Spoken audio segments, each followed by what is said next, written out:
Okay, welcome. And it's almost Shabbat, so Shabbat Shalom. We are in our Jeremiah study, Jeremiah series. We are into chapter 2. I'll give a brief recap, kind of like what happened before. We're going to cover some more developing background information on the prophet Jeremiah. And then we're going to get into my version of an attempt at scared straight for Israel, his first message. So that's kind of where we are. It's kind of where we are. I'm really excited. As you can tell, I'm always really excited. There's so much information. My eyes are like dancing around and all these papers. So we're going to start with Jeremiah the man. We talked about his age. We know he's like this young man, young in Israel's age, but young, how we see things completely. 40 was about the age where a person was considered a grown man. Like that's the age where it's like, I have life experience, I have wisdom, even scientifically. I think science says that a child or a person's brain is not fully developed until they're about 28. So that is just like some good information, just in case you've been really hard on yourself in your, 20s. You were still developing your executive functioning and prefrontal cortex. It is okay. It is okay. As you're moving on, though, there's expectation that from those lived experiences that you would have taken that information and grown from it. Jeremiah's in his 20s. So he's not only a baby, like in every way, but he's young in his culture. I thought this was something that was really interesting. I didn't mention this before, maybe lightly. Jeremiah, we all know Jeremiah the prophet, Yirmiyahu the prophet, but he is also a priest.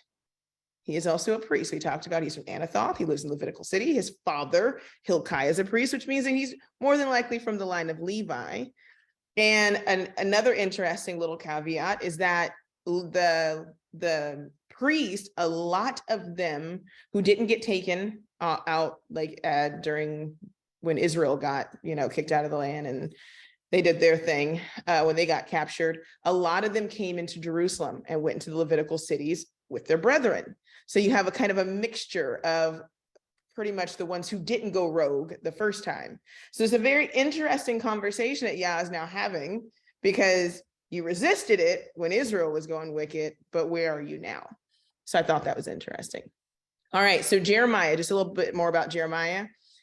Let's look at some of his quote unquote good qualities, because we started talking last week about how we have to allow Yah to take us through our process. And so when people normally tend to look at the prophets or the kings or anybody written of a text, we kind of do this, like, we can see all the bad things, we can sometimes see all the good things, but kind of balancing and seeing like a fully balanced human, right? So Jeremiah, we know he had courage. He was going to do what Yah said. That's why Yah chose him. He's like, do speak my words. I know it's going to be a little nerve-wracking, but you got this. So some of his good qualities are courage. He was super compassionate. If you guys haven't read or are not familiar, you'll see Jeremiah's compassion. Yah finds someone who's courageous to speak the words that Yah is going to put in their mouth, but person is also compassionate and is feeling everything they say. They're not separate or distant from what they're conveying. And then on top of that, he's sensitive. He does care about what people think about him. And it does bother him that, and this is just a spoiler alert, that Jeremiah, in his lifetime, the people hated him and did not listen to him. So I hate to spoil the romance of it all, but they never confirmed him as their prophet. They always chose somebody else. So imagine speaking, and check this out. As of present day, 100% of Jeremiah's prophecies came true. 100% of them. And that's really interesting. And I was having a conversation the other day, and this came up about prophecy, because we as a people, we take prophecy lightly. We really do.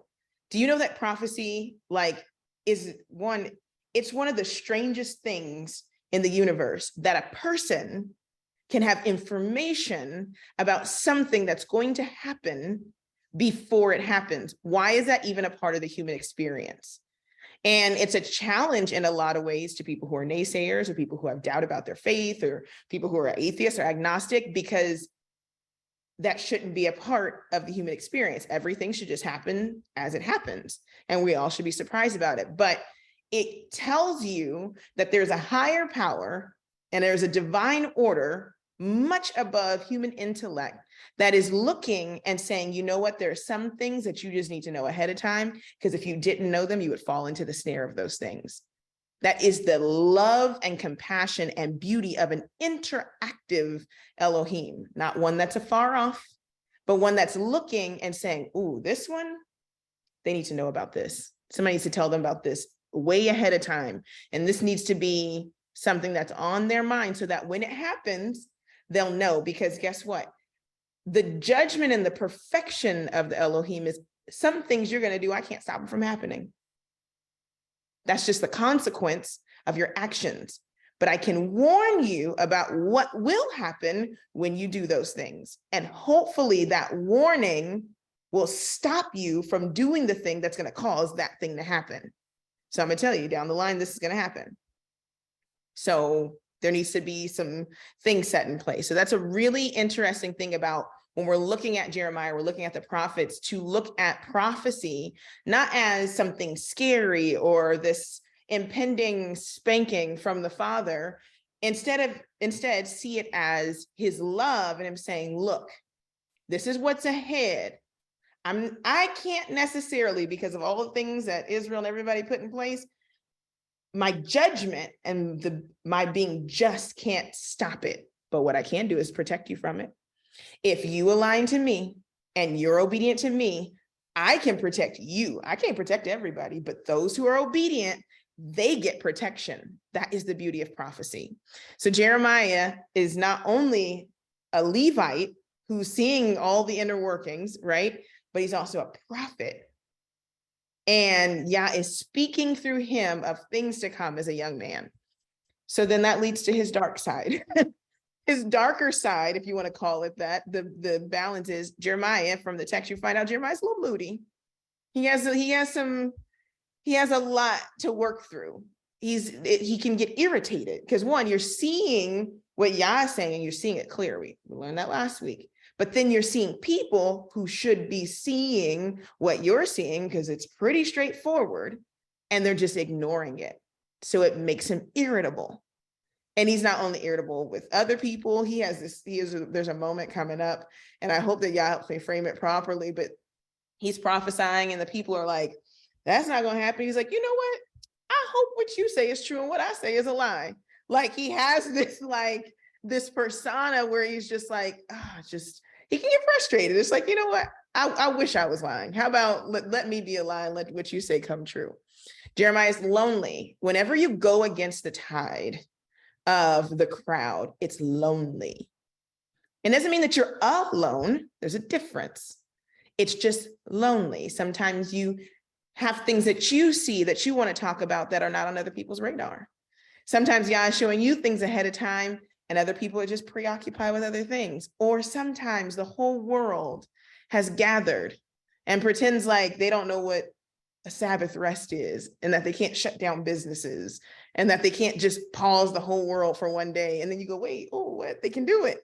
They can do it. They just did it yesterday, by the way. Couldn't find nothing to eat. I couldn't. I was like, oh, I forgot I should have prepared like it was Shabbat for Thanksgiving. What? And it's not like, oh, everything's closed. There's nowhere to go. You spend time with your family.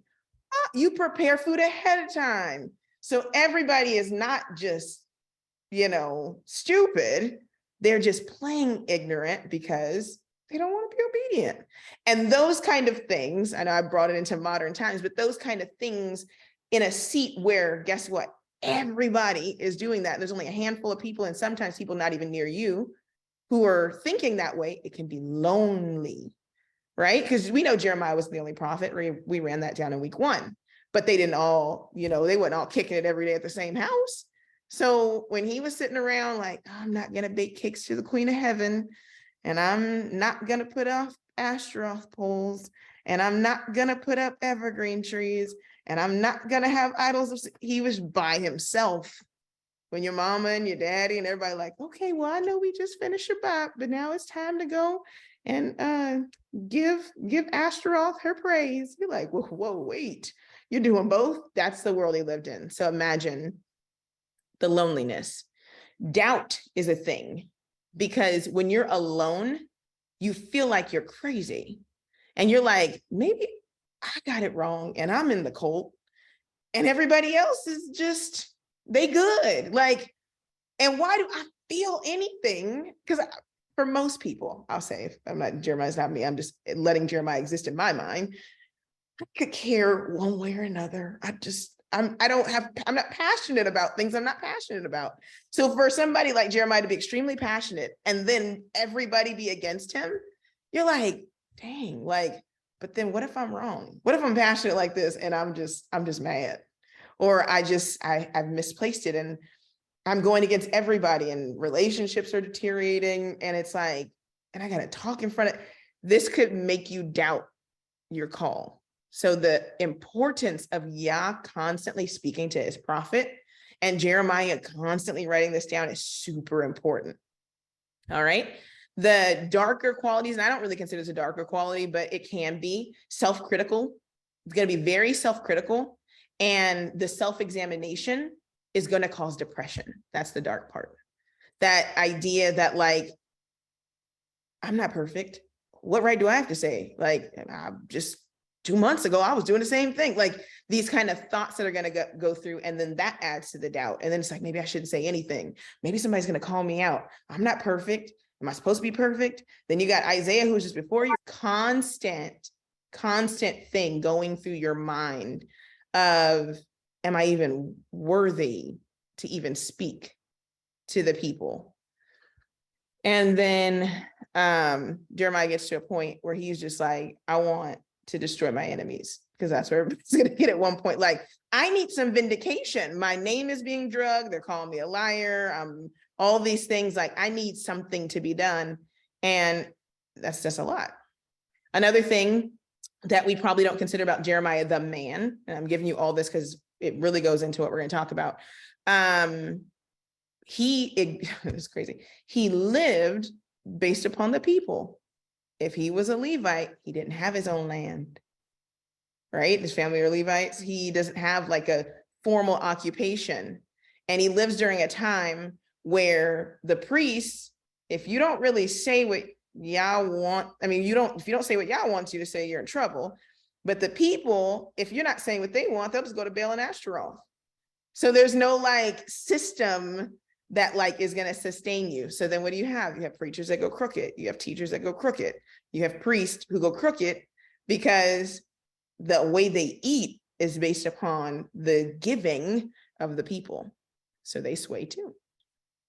Jeremiah has zero success. He has a 40-year public ministry and he never convinced the people that he was a prophet. That's tragic. Or at least a prophet worth trusting. I mean, they could say they didn't think he was a prophet, but they didn't trust him. Even after all his prophecies came to pass, the people still reject his warning to not go into Egypt. We'll see that in a little bit. Jeremiah was rejected, criticized, ridiculed, insulted, threatened, lied on, physically harmed, abused, placed in prison, the whole nine, and he never stopped saying what Yah said. I don't know why that hits me so hard, but we live in a time where we have to know like we know, like we know, like we know. And when Yah put Jeremiah on my heart months ago, that was probably earlier this year, if I could be completely honest, I had no idea what would be coming, what is coming. I still don't.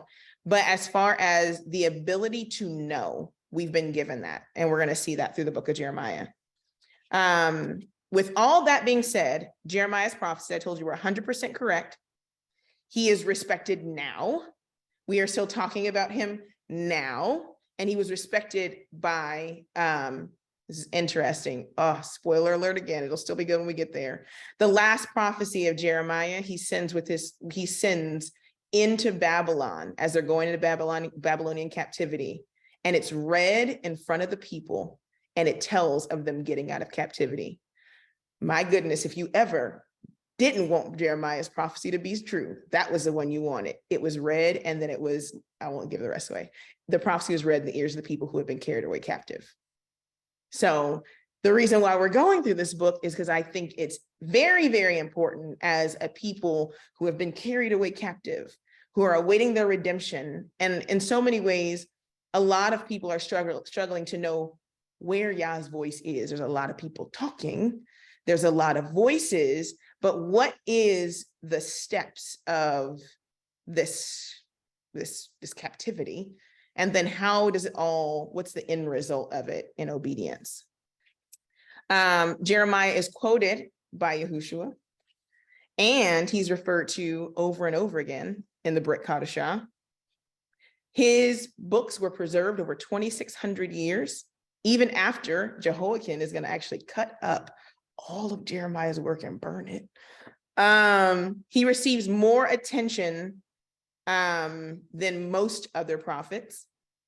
All of the other kings and priests recognize that Jeremiah is a prophet, even though his own people don't. And they actually give him special treatment, which is very interesting.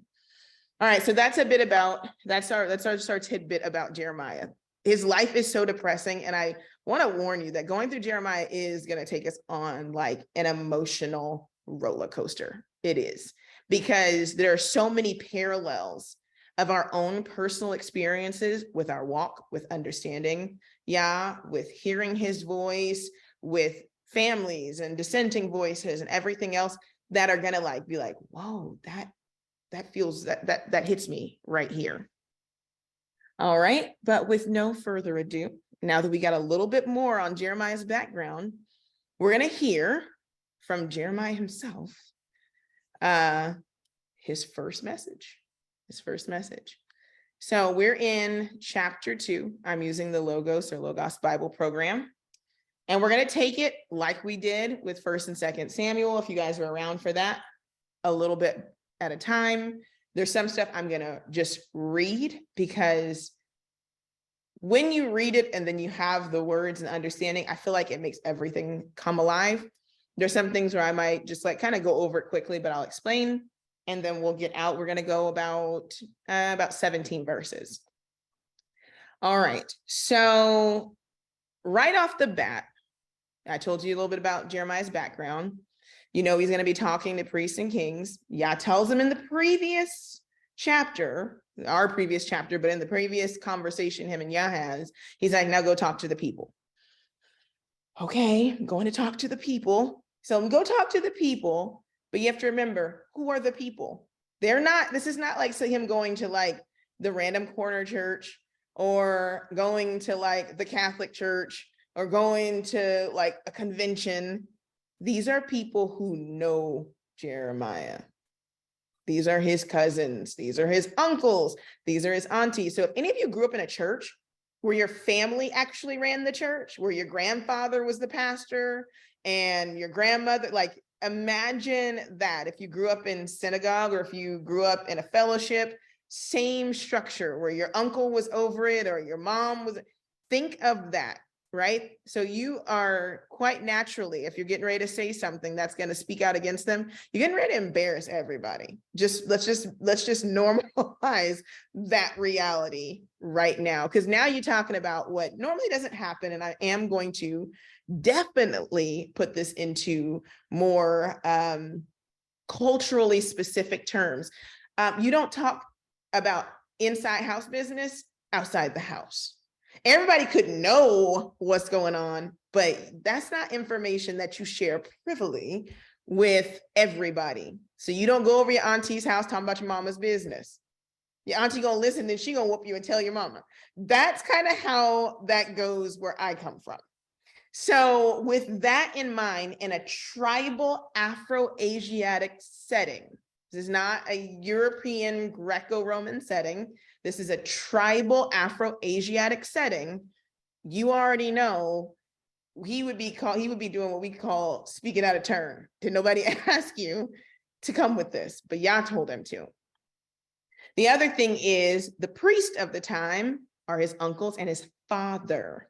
So you're talking about a shame and honor culture where you don't shame and dishonor your elders. That's not something you do unless Yah tells you. So a lot of times prophets were known to be prophets because you would not say those things unless Yah told you to say them. Think back to Samuel, where Eli is like, you know, what did Yah tell you? And he's like, oh, he's like, no, go ahead and tell me. Why? Because he knew that Yah was speaking to him, and he knew that it wasn't Samuel being disrespectful. It was Samuel just reporting the news on what Yah told him. That's how this is supposed to be received. So it starts off like this. Moreover, the word of Yah came to me, this is Jeremiah speaking, saying, go and cry. The word here is call. It means literally to call out, use your voice to call out in the ears of Jerusalem. So he's like, this is not him going around whispering like, hey, did y'all know that y'all was, y'all went doing some things, right? No, he went and he stood probably on a street, probably in the way, more than likely in front of the temple in Jerusalem. And as people were coming to give their sacrifices, he was airing everything out. And he said, he didn't say, thus saith Jeremiah. And he didn't say, just saith Yah, but I'm lying. He said, thus saith Yah. And guess what he's going to do? I remember thee. He's like, Yah, remember something. They're like, ooh. Could you imagine walking by? And you know how you like hear like crazy street preachers, but then you act like you're not listening, but you tune your ear and just see if they're saying something that you should listen to. We all do it. Don't act like we don't. You be like, let me see what and then they all say, oh, that ain't for me. But then sometimes you hear something, you like, ooh, you a little dusty. And you don't look, but I'm gonna take that. That might have been for me today. We just do, because we're not gonna just throw it off as like superstition. We're gonna be like, yeah, if whatever I heard today I was supposed to hear, let me just put that in my pocket and work on it. Right? So imagine hearing this. Thus saith Yah, I remember thee, the kindness of your youth, the love of our time of courting or of our espousal when we were engaged, when you came after me into the wilderness and wasn't even nothing there. So Yah appeals with the heart. And I tell people that all the time, like before you dagger somebody, right? Appeal to their love for, if they say Jesus, appeal to their love for God. You can't be like, you don't love God. And they're like, but I did. I kind of fell off. Like they might have a rebuttal, but Yah starts off with, no, let me take you back to this time. And he frames it as this. He puts it in the terms of a newly engaged couple. And all of a sudden your mind goes, right? He's like, no, remember the beginning, the hesed of like a young couple that's just in love with each other. Like I had expectations for you, you had expectations for me, and you didn't care. You didn't care if we walked out into the wilderness with people wailing and crying because their children had died, and fire and all that happened to Egypt, right? You was with me. You was like, look, where you go, I go. That was the mindset, like set it ablaze. Like that was the vision. He's like, you weren't afraid of me. You watch what I did to everybody else for your sake. And you was like, my man got me. Like that was like, that was the mindset. Like the one that I'm betrothed to, my Elohim, my El is greater. You was all up like, whoo, I will go this year. Oh, can't nobody touch me. And all I got to do is just roll with you. This is easy. That was easy in their mind, right? He said, remember that? He said, you went with me into the wilderness where there wasn't even food growing and you trusted me. Yeah, he's like, it was rough. I mean, you know, like every new couple, you kind of complain when it wasn't the kind of water you like to drink. And, you know, when we had to eat a couple of the same meals over and over again. But you knew that I had something planned for you. And we were going through this like training thing. You were learning to know me. And I was giving you rules. And you were like, okay, you know, you had never, you had come out of a rough upbringing, rough background, you know, a little slavery, a little trauma, a little abuse, you know, all of that. You had all that in your back pocket. And he's like, but I don't, everybody else. I was like, she the one. This one is the one. And I saw you and you, even though it was rough, we made it. We made it and we got to the promised land. So this is after all that, like we got there, gave you land. Y'all murmured, some people had to die off, it was real. He says, verse 3, Israel was holiness. You were Kodesh to me. Nobody else probably saw you like that, but to me, oh, you were holy. See, looking at it and Yah saying it from this vantage point, from what we know, because a lot of us have read through Torah, you're like, how can Yah do that? Like know who we really are and then turn around and be like, no, you was holiness to me. You're like, but we had them flaws and they murmured and remember Achan, and he's like, all that little stuff, that's just, you know what? That's growing pains. But overall, you were set apart to me. So he says, and you were the first fruits of Yah's increase. You were the first, like of all the nations, he chose you as the choicest one of them all. And all that tried to devour you, oh, evil came upon them. Anytime anybody came against you, just think back, he's like, he would destroy them. So you got people around, right? Remember, Israel had just got whooped. So this Israel that Jeremiah is in, this is a tribe broken. You got the southern tribes, but Israel got they whooping. Go back and read Isaiah. So he's now appealing to the people who knows what happened to Israel, the northern tribes, right? But he's speaking to them because he's like, I don't see y'all got into this tiff. I see all the same. But you guys, y'all stuck with me. So he goes, okay, when people came against you, didn't I fight? And had the people listening probably were like, dang, you did. So the next thought should be, well, why didn't you fight for Israel? What were they doing wrong, right? Just natural. So he goes on and he says, hear, verse 4, the word of Yah, O house of Jacob, and all the families of the house of Israel. So he's like, nope, not just some of y'all, all y'all. So Jacob, bloodborn, those who were there, the Israel that's left, that didn't get dispersed out, because you always get a remnant. Everybody needs to listen. This is what Yah says. What iniquity? Iniquity is like a legal term. He's like, what iniquity have your fathers found in me? So Yah started off with like, look, this is where we were. He said, but what wrong did your fathers find in me? Now the sermon started, we liked it at the beginning. Oh, yes, Yah loved us. He's like, so you agree with all that? Oh yeah, that was good times. So what did I do wrong? He says that they have gone from me and have walked after nothingness and have become nothing. Sermon, everybody sweating. You like, I gotta go get some bread. I was just like, now it's, but guess what happens? When Yah gives the prophet a voice, when Yah gives the preacher the voice, it's hard to step away even when it hurts. So it's like, I want to leave, but now I'm in. He drew me in at the beginning. He says, he said, neither said they, where is Yah? Ain't nobody even asked where I am. And you're probably like, huh? Wait, what?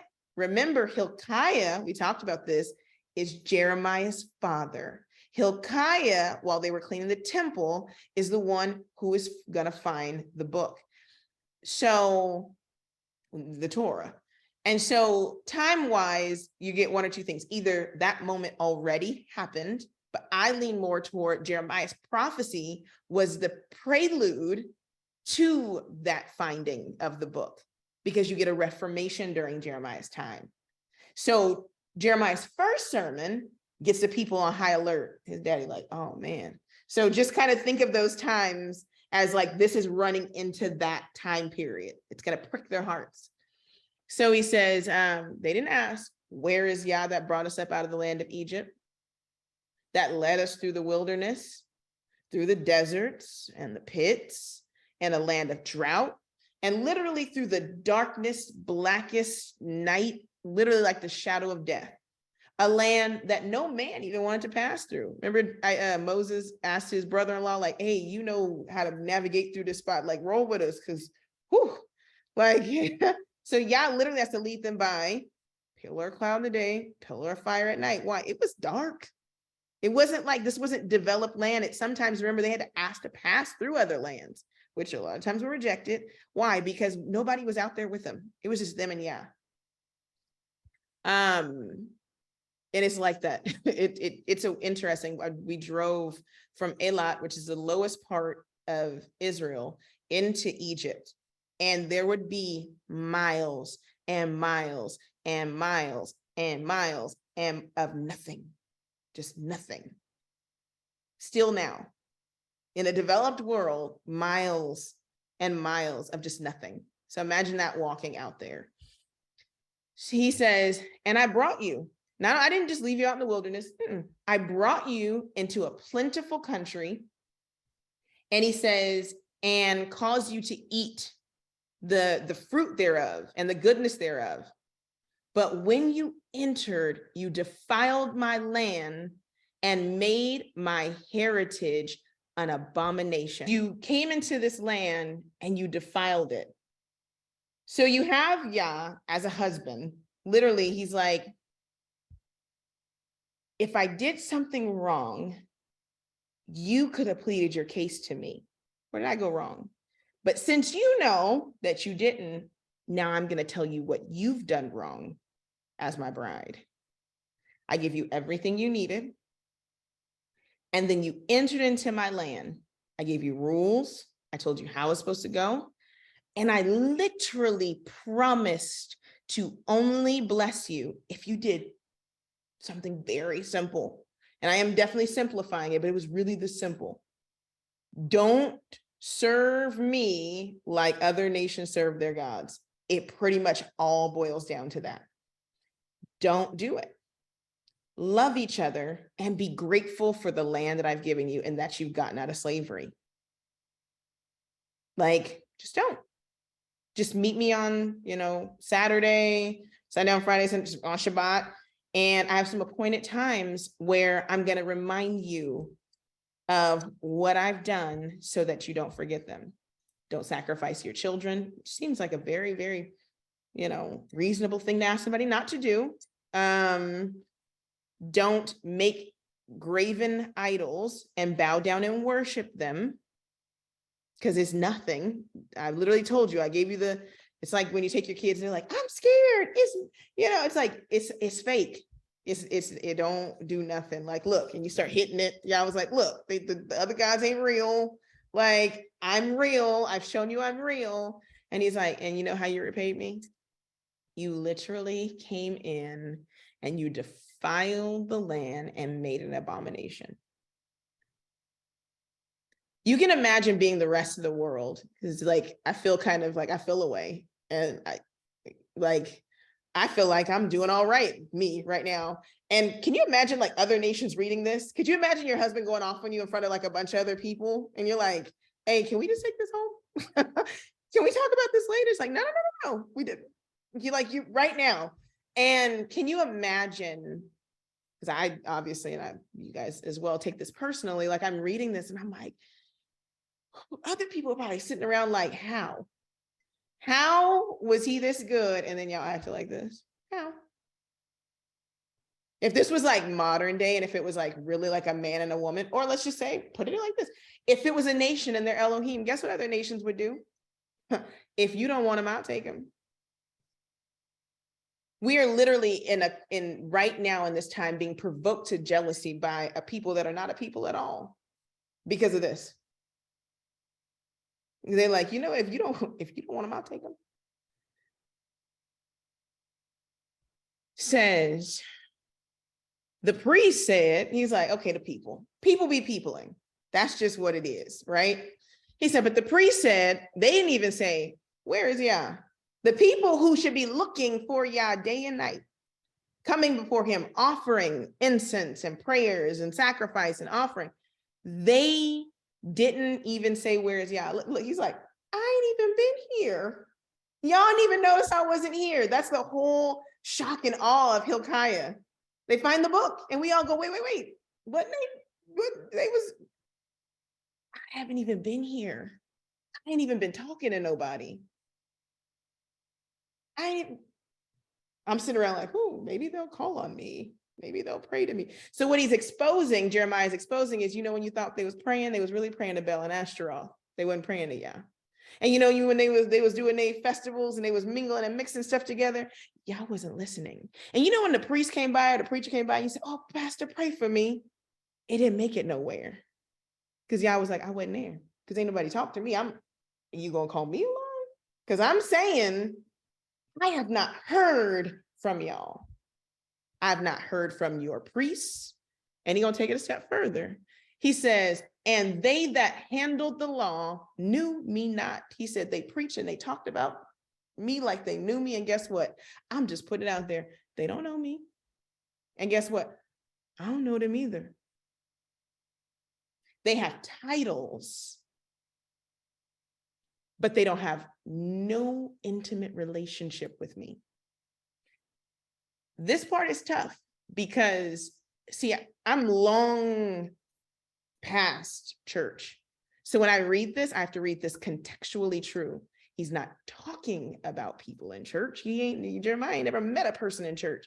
He's talking about preachers of Israel and prophets who call themselves prophets of Israel and seers. He's talking about those people. I'm not talking about, now, granted, our prophets and priests of this time have become our pastors and preachers of pagan religions of this time. So it coincides, but it's both. And it frustrates me that people paint it only on one side. We have to be able to see it on both sides. We have to be able to see it on both sides. And so just like a prophet could then become a prophet of Baal, a prophet who knows they are Israel can also become a prophet of Baal. A rabbi can also become a prophet of Baal. A sage can also be a prophet of Baal. We cannot be respecters of persons because of titles, because of affiliations, because of lineage, bloodline, anything. It has to be what Yah says, and every man a liar. We have to remember that. So he goes on, he says, the prophets, oh wait, let me go. He said, the pastors transgressed against me. You're like, ooh, did any? He said, oh no, the prophets prophesied by Baal and walked after things that don't profit anything. You're like, so everybody, the people, so everybody lying? Everybody. So this is Jeremiah, he's still preaching. He says, wherefore I will yet plead with you. Yeah, I was like, you can't go to nobody. He says, there's nowhere for you to go. You've become nothing like the nothing gods. They haven't heard you. And he says,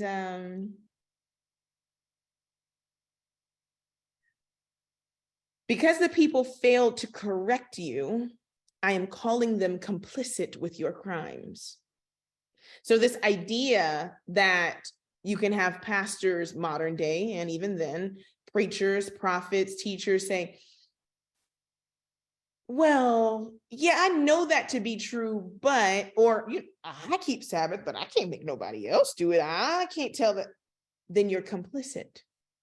And in the terms of legality, because this is a legal charge, it's a husband bringing his wife before the people, uncovering her head, uncovering her in front of the people and saying, I found something in her that is abominable and unclean, and we need to inspect it. It's like, I don't want to do away with her, but I need her ways to change. And I need her to understand that everybody that she's been running to, they lying. And everything they've been telling her to cause her to rebel against me, guess what? It's a lie. And really, the people, the prophets, the priests, the pastors, the teachers, they want to take advantage of her. They want her to whore for them. If you think I'm lying, just wait till next week. Jeremiah gets really explicit. So if you got children listening, next week may not be the week. So he says they're doing things that profit nothing. Remember, the priests were supposed to deal with the law. They didn't ask where Yah was. Those who had the law or the written word didn't even know Yah. The leaders, the shepherds, so that's like your overseers, your tribe heads, the people who would make the decisions, they had their own agenda. And the prophets received mystical insight from demons. Literally, that is what Baal and Ashtaroth are. So it doesn't mean that they're not getting things. And that's never what Yah says. He said, they saying stuff, but they're prophesying it by Satan. They're Baal, Ashtaroth, Satan, and Thor, Odin. It's all the devil. I mean, if you want, it's all the accuser. It's all to draw away from Yah. So they're all the same. Call it what it is. He's like, oh, no, they're getting word because they're speaking to you. He's like, I'm not saying they're not getting it from somewhere. I'm just telling you they're not getting it from me. And just because it sounds good doesn't mean it's not from the devil. So he goes and he says, okay. Verse 9, wherefore I will yet plead with you. He said, after all this, though, I'm still here. And because you didn't call on me, and because people will tell you, oh, you've moved away from Yah, so he's moved either. Because you're my child, and I know you don't have sense enough at this point to come for me, I'm coming to you. It's like, I told you I'll make it culturally specific. Have you ever were told to go home at a certain time and you didn't go home and your mom and your daddy showed up? And at that moment, you're just like, oh, you already knew. You looked at your friends, they looked at you, and you just start walking off. You were just like, I'm getting beat when I get home. I'm gonna be on punishment. I'm never gonna be able to go nowhere no more. It was that moment was supposed to scare you straight from ever doing that ever again. So I remember in the beginning, I said, this must be like a scared straight moment. So Yah was like calling it out through Jeremiah. The natural reaction should have been, oh, okay. I got to get it together. So he says, look, you didn't have sense enough. Your prophets didn't tell you. Your mom and daddy didn't tell you. They all doing their own thing. They all Baaling and Ashtarothing it up. He said, so guess what? I, Yah, the creator of heaven and earth, holding the whole world in balance, literally, the breath you breathe, I regulate. The balance of carbon dioxide, carbon monoxide, and oxygen, I'm keeping all that together. The chemicals from one brain synapse to the other, I'm even letting you be in your right mind. I do that. And I love you so much that I'm gonna come down and talk to you. See, we get impressed, if the president came and knocked on your door right now, even though you don't probably even like him, you'd be like, show him to my house. You would be a little taken. This is a mere man. Literally, if you're state official, if you're governor, if back in the day, for some of you, if your rabbi or your pastor showed up to your house, you'd be like, what you doing here? You'd be like, snap, that really meant something to me. The king of the universe, the same Elohim that said, let there be light, and light was, sees you out here slipping and says, hey, let me talk to you, and you run. It's like, not you people, I'm talking to you. And you're like, oh, no, I can't do that. He's like, all right, I'm gonna plead with you. And he says, okay, and with your children's children, I'm not going to stop pursuing you because I love you. You're like, wait, what?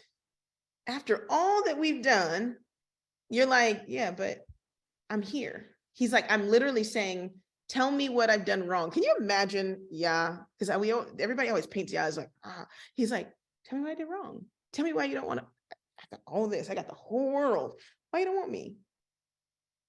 It's kind of jacked up. I hate to put Yah in this place, but many of us have had that really nice guy that we probably like back in the day, and you think back, you're like, dang, like he wasn't popping.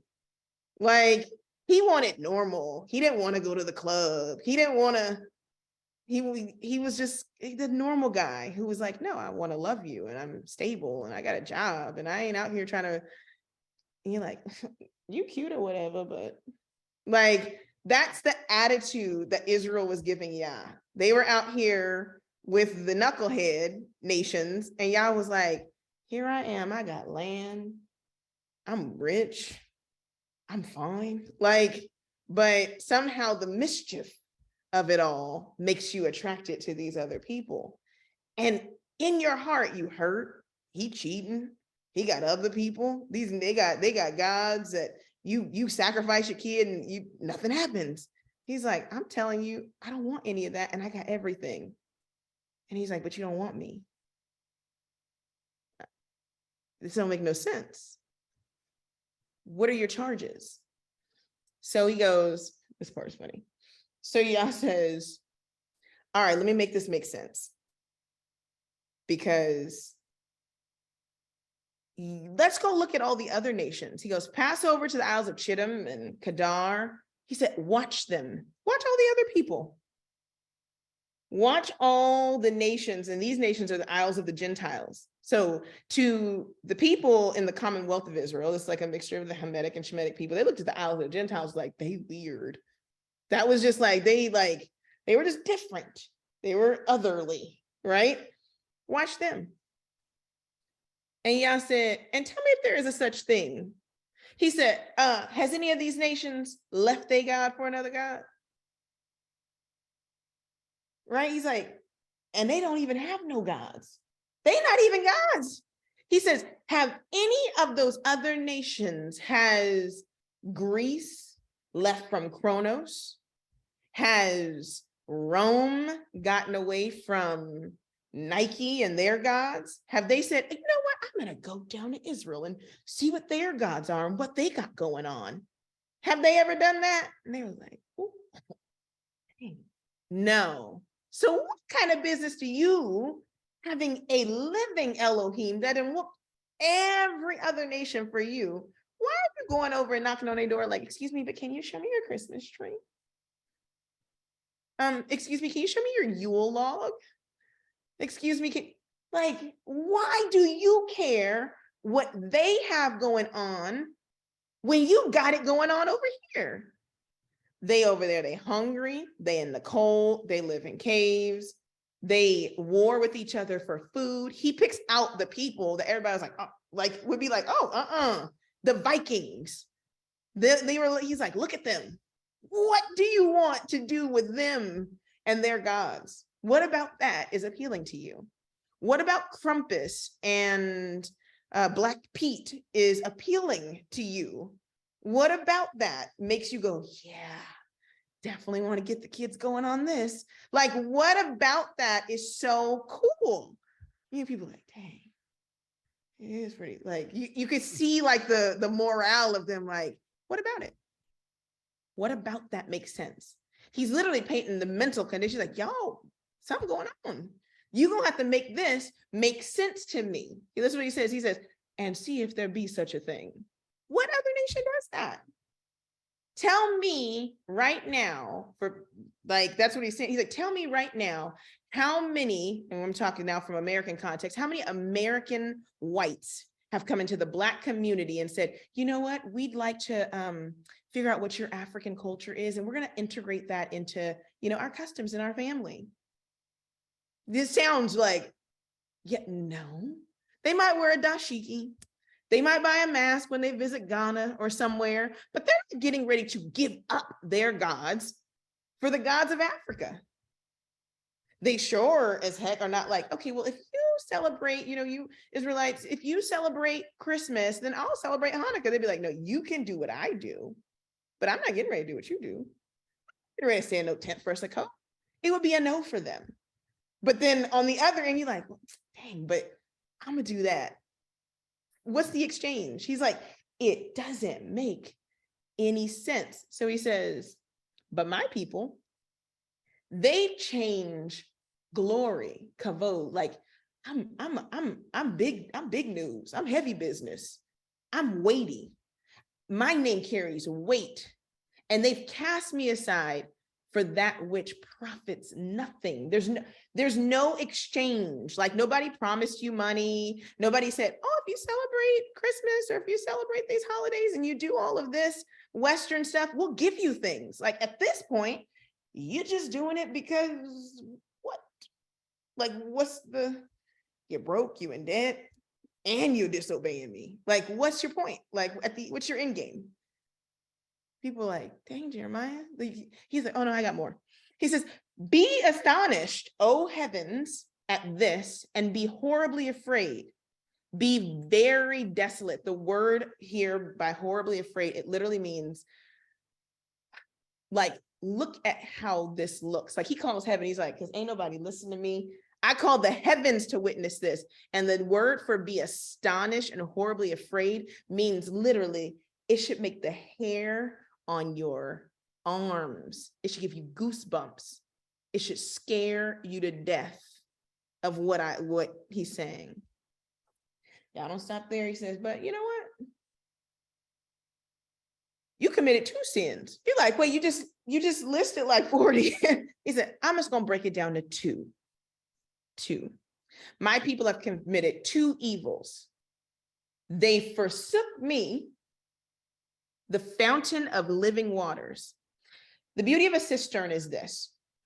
A cistern, living water, I'm sorry. A living water, a fountain is like a aquifer, a spring. It literally is water that trickles in. It's like a river underground or water that trickles in through rocks. And the water is actually purified. And when you go to get it, there's no process that's needed to actually drink the water. It's just good.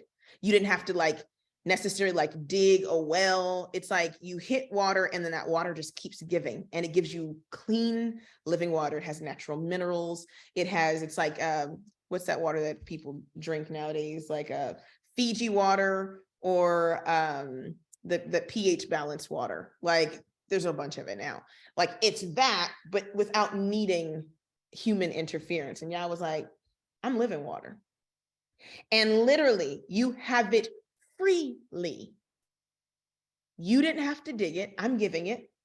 And you've exchanged the abundance, an abundant amount of cool, not hot water, this cool water, fresh, clear water for a leaking cistern that you had to dig. You walked away from water, and I never had to go get water. It's an interesting experience. You walked away from water that you didn't have to do nothing to get it. And you went and got a shovel and dug a hole to get muddy water. And then not just muddy water, but water that eventually become contaminated, infected. That'll make you sick. Not because the spring dried up. Like, no, that wasn't it. You did it for nothing. Like it makes it wasn't like, oh, the water dried up, so I went and found another source of water. You just was like, I'm tired of drinking fresh water. I want to drink muddy water now. I mean, this is just like, it's completely irrational. He goes, I don't understand this. And then you got cisterns that they can't even hold the water. So you got to keep digging them. So when Yah looks at what he's painting the picture of is when he looks at the service to other gods, he's like, you have to work to maintain your own filthiness. Like you have to do something for it to happen.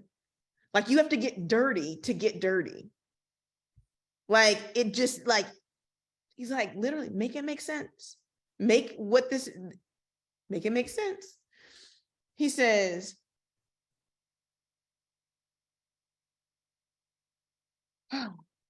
you know what? I'm asking another question. Is Israel a servant? See, for us, that don't offend us because guess what? We've been conditioned that we're Black and Black deserves punishment. Think about Black. We're just gonna do for 1 second as I'm talking. Think about Black. anything Black. Think of Black things, not just people, but just think about Black things. Black things are normally burnt. They're normally unusable, right? Black is normally scary. If you say you're out in the blackness of night, if you see black mold on your food, you don't want to eat it. When you think about Black, you think detestable. So imagine living in a country where you accepted and embraced Blackness, just Blackness. And you're like, it's cultural. It's cultural. It's cultural to be Black. Black is a culture. And I get it, like, you know, say it loud, I'm Black and I'm proud. But in reality, to call any other people on the planet Black, they get instantly irritated, even if they're darker skinned than you. If you tell a Boricua, oh, you're Black, you're just Black. She's like, no, honey, I'm not Black. Like, nope.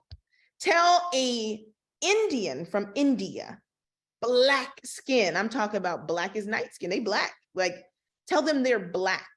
And they'll be like, oh, no, I'm not Black. You know what they're saying? I ain't an N-word.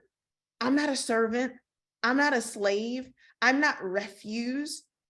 But we've been conditioned, just with one word, right, to embrace all of those things and then try to rise above it instead of just rejecting the whole thing. So when Jeremiah says, as he's preaching, yeah, as I'm speaking, he says, is Israel a servant?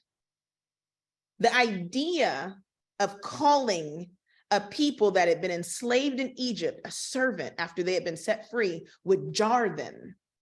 Oh, so y'all slaves again. So y'all doing that stuff back like when you were in Egypt again. Oh, so you want to be considered subservient under these other nations. Oh, so he goes on, he's like, okay, he says, oh, you're a homeborn slave. So now you're not just a slave in somebody else's land, now you're a slave in your own land. It's a taunt at their condition. Oh, you forgot. Because he appeals to them in the beginning of, I brought you out of being a slave. And look at you now. He goes, and I'm just going to jump ahead. He goes, oh, so the children of Naph and Tahaphanes, they done busted you in your head. Or they have shaved the crown of your head off to expose your baldness and to shame you because they are now, you back in bondage again. You like that kind of stuff. You like I saw, I won't even mention the person's name, but it was on social media and a person was asking another celebrity, she was like, you need to stop telling your girlfriends to get away from the abusive men. She was like, she probably like getting her weave snatched out. Like, that's probably her thing. And that's like, literally, I hate to put it like that, but he's like, oh, the people that were killing your children, oh, you want to be like them. You want to be like the Egyptians that were throwing your babies into the Nile, who were making you shave all your hair off. You want to be back. Oh, so you a slave. You a servant. And now you're just a homeborn. You got your own land and you just birthing other slaves. You birthing your children into slavery. That's what you're doing. You're birthing them into the control of other people's hands by your own idolatry. He was like, oh, look, the other nations, Assyria, is like young lions roared and yelled, and they made your land waste. I'm looking around here and it's just detestable. He's like, your cities are, y'all don't even see how nasty this is. You don't even see your condition. This is what it is. Now, granted, we can add this part in, it's an additional caveat. It had been roughly, I think, 800 years between, which ain't that long, but 800 years between the release of Egypt and this time. It's not a long time. But you can see probably how people can get a little content, right? Get a little comfortable. And Yah shows up and he's just like calling it out. He was like, I made you free. See, I took you out of your filth. I took you away from your trauma. I took you away from the houses where your babies were being snatched and aborted. I took you away from all that you said had traumatized you, and you walked out with me and I gave you everything you wanted.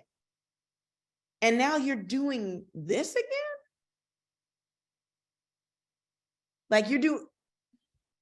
See, it's to Yah, there's no difference. We give sin like these tiers, but I'll put it in another form. This is probably a little triggering, but What about people who get on drugs and then they go to rehab and they get clean and they finally get their own apartment or their own house, they finally get a job, they get a car, like all the things in their life that they're like, man, if I could just get off this, circumstances. A lot of people of color came out of the 90s, and that was terrible for our people. They get it back together, and then what do we feel when a person says, I'm gonna go smoke crack again? After they've had everything, you go, why? Why?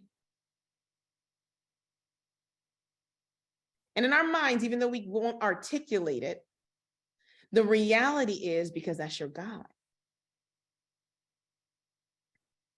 It's a stronghold. It becomes that. And so Yah is literally taking something that would own, that's the equivalent, the idolatry and their condition in Egypt. They were literally being murdered. That literally like babies wailing, snatched from their, like that Moses story, Prince of Egypt paints a really pretty picture. But can you imagine? You couldn't. You're not talking about people who wanted to not have their children. You're talking about people who literally were like, understood the value. They came in as 70 souls and they grew into a people, and the nation said, we have to do something about this problem. These people. You had Joseph, who literally worked with the people of importance in Egypt. Like they knew who these people were, and they said, we got to kill them. And they made them work, made brick without clay, pick cotton, no machine, sugar cane, which is worse than cotton, kidnapped from their homes, made to work, no days off. And they said, they sang songs. Sound familiar? If I could just get free, then what? I'm gonna serve him. Kumbaya, come by here, yeah. Did all that. And he's like, all right. Y'all look, this oppression is a lot on my people. So Yah inclines his ear, as I said in the story in Egypt, inclines his ear, and he heard it, and it moved him. And he said, I gotta do something about this. Because to me, they're set apart. To you, they're a slave. So then Yah then says, wait, I thought we was in agreement that you wasn't a slave. And definitely not one born in my land. How you get born a slave free?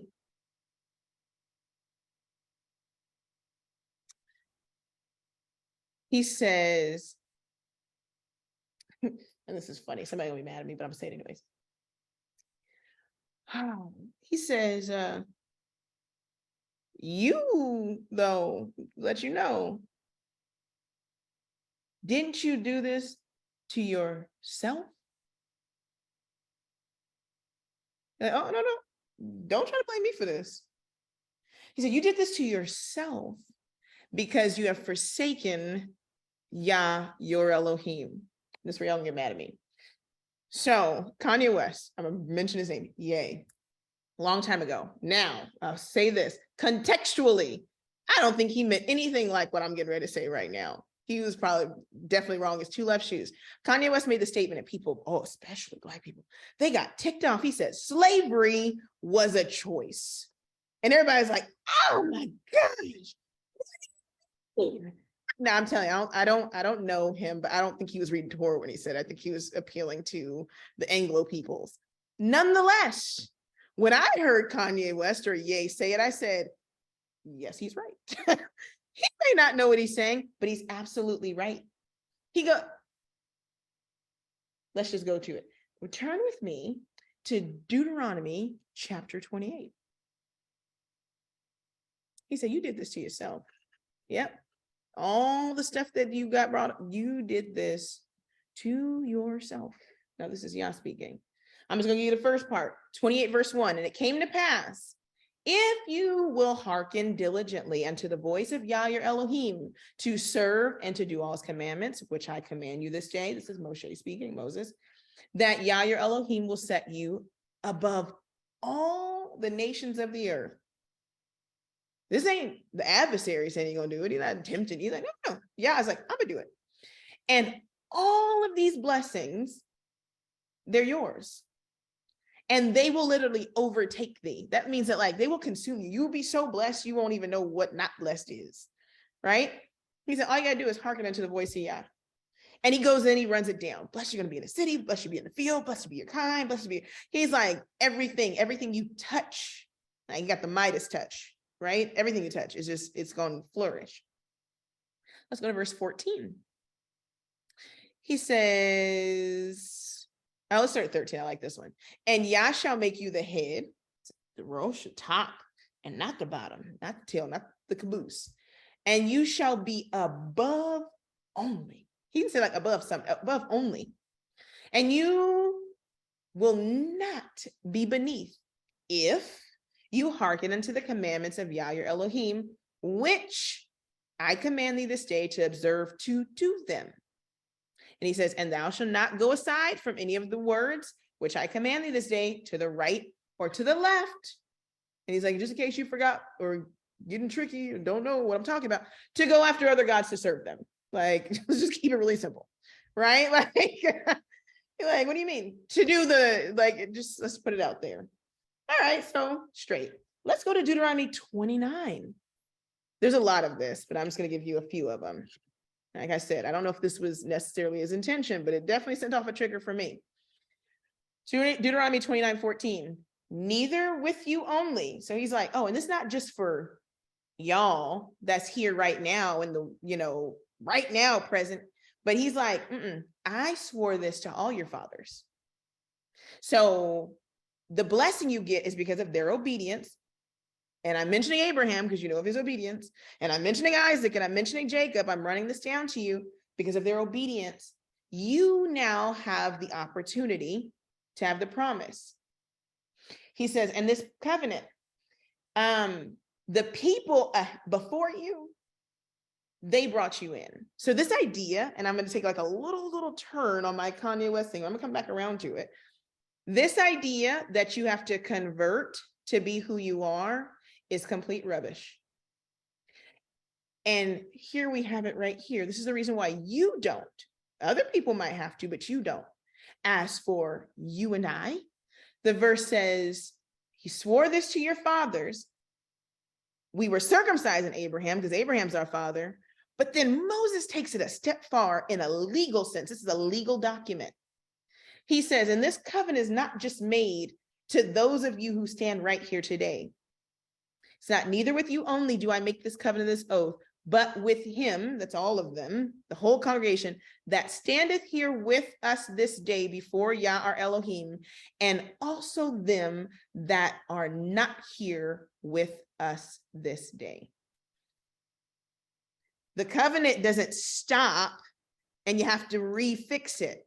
The same way that we're blessed because we were in Abraham's loins when he gave, in that same exact manner, is your covenant not broken when you wake up, because the promise that you would also inherit the same benefits, the same blessings and the same curses, actually, was at that moment. So the evidence that the covenant extended, even without your participation, is your present condition. If you had to be in covenant by your own admission and by the own expression of your faith, then we should all get a fresh start and never have to experience captivity. Shouldn't the first generation born after they got on this soil, the curse should have been broke for them. But because the condition of the covenant were established before you were even born, means that you have the inheritance when you turn to it without anybody's approval. All right. I just had to put that out there because that's very important. So Kanye West says it was your choice. You chose it. You chose it. Let's go to Deuteronomy chapter 30. And we're going to go to verse 15. Just in case somebody thought it wasn't a choice.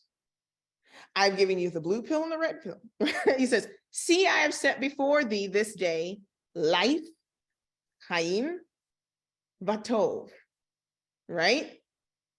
Or Vamut, Vara. You got life and good and death and evil set before you. You, each of us, you're children of the covenant, which means that in every generation you have a choice. He says, in the day that I command, and he said, in that day I command thee this, in that I command thee this day to love your Elohim, to walk in his ways, to keep his statutes and his judgments, that you may live. What's the opposite of live?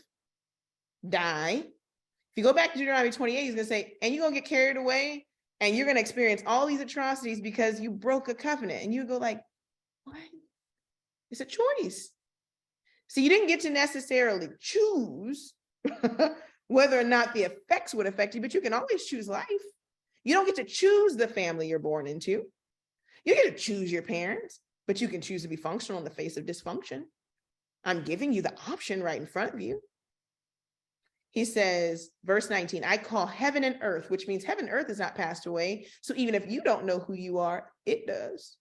That's why the whole world moans and groans for the revelation of the sons of Yah, right? They know, they're like, man, if you just could get yourself together. So I call heaven and earth to record. So the record is not by man. It's not on slave ledgers. It's not in a synagogue. Heaven and earth record the day. And he says, against you. Because if you try to come back and say that somebody else did it, I did it, he's like, against you.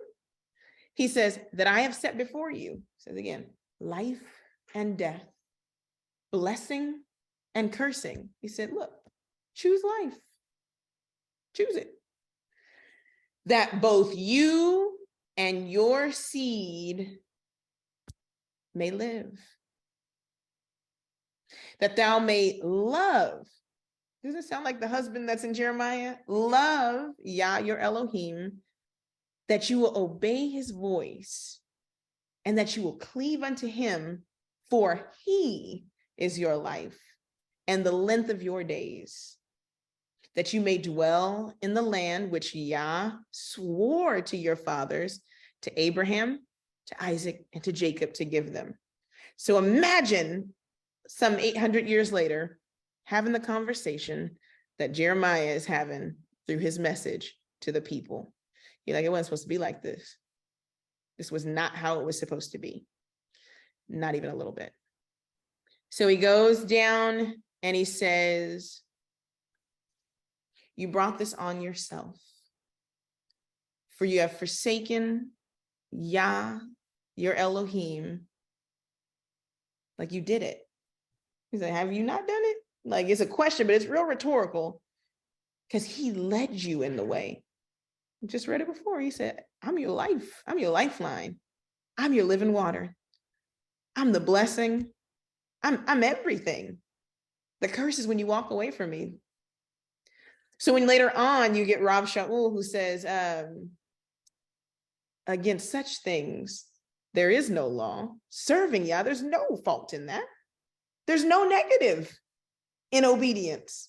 There's only blessing. There's only good. Just do good. He's like, just do good. And they're like, I don't know. I don't know about the doing good part. And Yah's like, but I was leading you. And I took you to be mine. And I love you. And you're literally, because it's really, when I said, you're embarrassing me in front of the whole world, in my face. Hate to leave y'all on a low note, but that's where we're gonna stop. We're gonna stop right there. We're gonna stop right there, and we'll pick back up at verse 18. At verse 18, and we'll go through the end of the chapter. But you can see just, I can only imagine Jeremiah's uncomfortability. I'm over here sweating, I'm just reading it. Like, imagine the uncomfortability, because this was his first message to the people, the reason why I jumped around a little bit to those other places is because naturally, if it wasn't happening for you already, the Israelite who is not in the condition of the modern American Israelite would have been making all those connections immediately. Those words are words that they have heard over and over. So you're like, Egypt, boom. They're thinking about the stories that their grandparents told. Same way, modern day, and it's very interesting that we have a parallel Egypt experience. Those of us who are the children of those who were in chattel slavery, we hear the story still. Other people don't hear the stories where people say, my grandfather was or they sharecropped, and you hear it. So imagine how they would have talked to their children. Their children would have been like, I don't know, like grandpa used to talk about Egypt and he would talk, and then, we can tell a story, right? So this was very vivid, not just from a biblical context, but it's supposed to live in an actual lived experience. It's supposed to be experiential knowledge. It was true. It was their real lived experience. And so just so you guys understand, that's why I threw in things that were like culturally specific for today, because this is, when they listen to this, it wasn't like, oh, that's what the Bible said. They weren't doing that. They were like, no, that's what grandpa said. That's what uncle said. That's what, they taught last week in Shabbat. And these people have, our ancestors, an unbroken history connected. I'll also tell you guys this. This is very important. And I don't even know why I'm saying this right now, but I'm going to say it anyways. When you talk about your history, and especially those who are children of the diaspora and are the blood-born descendants of the people in this book, stop saying you have a broken history. You have an unbroken history from now all the way back to this time. You're reading it. You're literally reading it. And your life and your lived experiences, the things that have happened in your homes, the traumas, it's transgenerational. They talk about epigenetic. You're living not only the trauma of the decisions, but in your turning, you also have a direct line to the blessing of the stuff you're reading today too. So we have to understand that we don't have a broken history anymore. When we came back and Yah began to reveal to us our covenant with him through our ancestors, it replaced that missing portion that they taught us we had. And we have to embrace it. And embracing it as true, yes, even more so requires that you walk in it as he said. It's the same thing. It's the same exact thing. So like, you're like, oh, 10 generations. That doesn't matter. That didn't matter to them. They still calling Abraham, Isaac, and Jacob, and it's 800 years later. Why? Because that's not how bloodline works. Blood never loses its power. That doesn't happen. It's still flowing, still alive, still today. And the blessings and that other side is still up for grabs. Yah is like, I'm right here. Like, I got the whole world talking about y'all. You don't see it. You're not the apple of my eye, huh? The whole world, the whole world. You gonna roll with me or not? Like, same one that was in Egypt where it was like, let it burn. Come on, let's go. You gonna go, or you gonna? It's yours. Like, this is yours. I've been holding it for you. Nobody else has it. And there's enough for everybody. The whole world has been waiting. You want it or not? You want to be a homeborn slave? You want to be a black? Or you want to be mine? He's like, I'm here. I'm here to change your name. Like, I'm coming with all of it with me. Like, I'm here to, like, whatever they said you were, you are what I say you are. And to me, you're holy to me. Like, it's a game changer. It's a game changer.